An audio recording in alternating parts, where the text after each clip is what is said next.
आजचे दिन आणणार आहे, मात्र त्यांची जर वक्तव्य बघितली शेतकऱ्यांच्या बद्दलची तर कसं बघताय? हे खरंच आजचे दिन आणतील शेतकऱ्यांना असं वाटतंय? किमान सध्याचे जे कृषी मंत्री आहेत त्यांच्या काळात तरी काही आजचे दिन येतील असं वाटत नाही. कारण खरोखरच त्यांच्या मनामध्ये शेतकऱ्यांच्या बद्दल प्रेम आणि आत्मीयता असते तर त्यांनी शेतकऱ्यांना कर्जमाफ केल्यानंतर ते साखरपुड्यामध्ये पैसा खर्च करतात अशा प्रकारचं वक्तव्य केलं नसतं. सातत्यानं शेतकऱ्यांच्या बद्दल काहीतरी उलटसुलट ते वक्तव्य करत असतात आणि त्यामुळं या माणसाकडून तरी काही अशा प्रकारे काही शेतकऱ्यांच्यासाठी काय होईल असं वाटत नाही. शेतकऱ्यांची कर्जमाफी करणार अशा पद्धतीचा वचननामा करतोय महायुतीचा होता, मात्र असं आता जर बघितलं तर कर्ज भरा असं अजित पवार म्हणतायत आणि कृषी मंत्री पण म्हणतात की तुम्ही कर्ज घेऊन काय करताय. तर कुठेतरी हे त्यांनी जे वचन दिलं होतं त्याच्यापासून ते दूर जातात, पळतायत. 100%. कारण सुरुवात कुठून झाली तर महाविकास आघाडीनं 3 लाखापर्यंतचे कर्ज आम्ही माफ करणार अशा प्रकारचा जाहीरनामा काढला. त्याच्यावर वरचढ म्हणून महायुतीनं आम्ही 7 बाराच कोरा करणार, कर्ज किती असू दे अशा प्रकारचा आश्वासन दिलं, घोषणा केली, जाहीरनाम्यामध्ये त्याचा समावेश केला. आता अजित पवार काय म्हणतात की राज्याची तशी आर्थिक स्थिती नाही. राज्याची आर्थिक स्थिती गेल्या 2-3 महिन्यात ढासळली का? कारण आर्थिक स्थिती ढासळत असेल तर ती बऱ्याच काळापासून ती प्रक्रिया चालू असते. आधीच्या सरकारमध्ये अर्थमंत्री अजितदादाच होते आणि दीर्घकाळ महाराष्ट्राचं अर्थमंत्रीपद त्यांच्याकडे आहे. याचा अर्थ असा होतो की राज्याच्या आर्थिक स्थितीची खडानखडा माहिती अजितदादांना असताना सुद्धा जेव्हा महायुतीचा जाहीरनामा तयार होत होता, कारण तिन्ही पक्षाचा संयुक्त असा जाहीरनामा आहे तो, त्यावेळी अजितदादांनी असं खोटं आश्वासन द्यायला नको असा आक्षेप घेतला होता का? दुसरा मुद्दा, आर्थिक स्थिती ढासळत होते तर आधीच्या सरकारमध्ये सुद्धा तेच अर्थमंत्री होते. सवंग लोकप्रियतेच्या किंवा मतदारांना लुभावणाऱ्या ज्या घोषणा होत्या त्या ज्यावेळी एकनाथ शिंदेंनी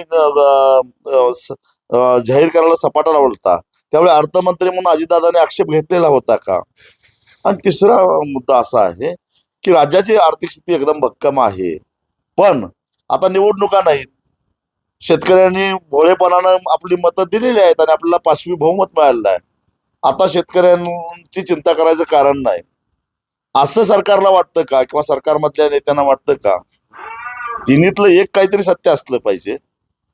म्हणजे ती कुठलीही गोष्ट तिन्हीपैकी सत्य असेल तरी सुद्धा शेतकऱ्यांचा विश्वासघात झालेला आहे, शेतकऱ्याला गंडवण्यात आलेला आहे आणि शेतकऱ्याला ज्यांनी गंडवलेला आहे म्हणजे आंधळेपणानं शेतकऱ्यांनी भरभरून मतं दिली त्याची किंमत त्यांना चुकती करावी लागेल. तर ही कर्जमाफी मिळवून घेण्यासाठी आता शेतकरी संघटना काही जन आंदोलन उभं चालू आहे ना. करण्याची सध्या माझा महाराष्ट्र दौरा त्यासाठीच चालू आहे.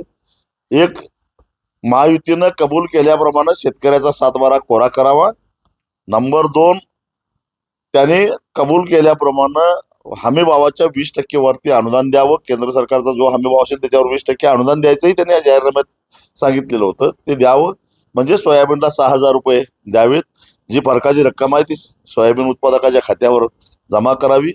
हरभऱ्याची अवस्था तीच आहे, कापसाची अवस्था तीच आहे आणि शेतकऱ्याचा 7 बारा कोरा करून त्याला नव्यानं चांगल्या पद्धतीचे जीवन जगण्यासाठी संधी मिळावी यासाठी प्रयत्न करावेत, ही त्यांची जबाबदारी आहे. कारण त्यांनी शेतकऱ्याला तसं आश्वासन दिलेलं आहे, वचन दिलेलं आहे. न्यायालयाचा आदेश असताना अनेक कारखाने अजूनही ऊसाचं एक जी एफ.आर.पी आहे एका टप्प्यामध्ये देताना दिसत नाहीये. आता 37 कारखान्यांच्यावर आरआरसीची कारवाई झालेली आहे. उर्वरित कारखान्यांच्यावर आरआरसी केव्हा करणार याचीच विचारणा करायला मी उद्या साखर आयुक्तांची भेट घेणार आहे. त्याचबरोबर नुसतं आता थकीत एफ.आर.पी घेणार नाही, 15% व्याजासकट घेणार आहे.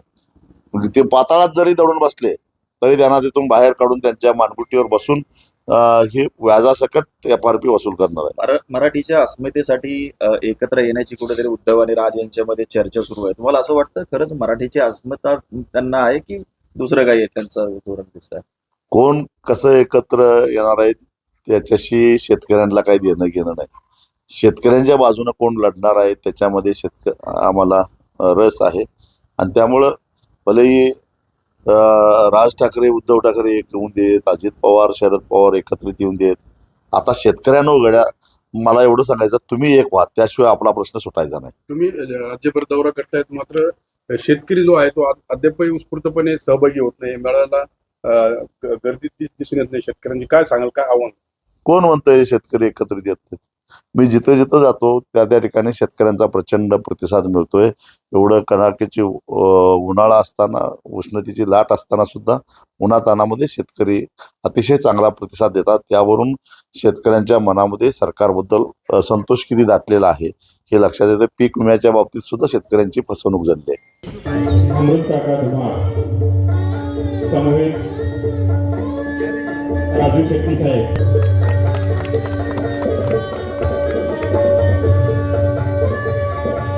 या ठिकाणी आलेले आहात आणि आपल्या सर्वांच्या वतीने त्यांचा नागरी सन्मान या ठिकाणी होत आहे. असे या कार्यक्रमाचे आजच्या या कार्यक्रमाचे अध्यक्ष आदरणीय डॉक्टर कुमार, या महाराष्ट्रातल्या शेतकऱ्यांचे कैवारी आदरणीय राजू शेट्टी साहेब, या गावचा सरपंच, हा मेळावा आयोजित केला आणि या नगर जिल्ह्यामध्ये शेतकरी संघटनेचं नाव कुठंतरी कोरलं गेलं असे आपल्या स्वाभिमानी शेतकरी संघटनेचे नेते, जिल्हाध्यक्ष आदरणीय रविभाऊ मोरे, त्याचबरोबर अमृतजी धुमाळ आणि सगळे या भाजपचे बटिंग झालेले आहे. पण इतिहासामध्ये नोंद होईल असा निर्णय या मुंबई हायकोर्टाने दिला आणि सरकार दिसले नाही आणि कोर्टाने सांगितलं की FRP मध्ये तुकडे करण्याचा अधिकार तुम्हाला नाही, हा कायदा करण्याचा अधिकार केंद्राला आहे आणि त्यांनी चपराक या राज्य सरकारला दिला. पण हे करत असताना आपण घरामध्ये बघतो गेला का सुप्रीम कोर्टात गेला, कारण सत्याच्या जर का बातम्या असल्या तर मग त्या टीव्हीवरती येतात, आपल्या बातम्या लवकर टीव्हीवरती येत नाही.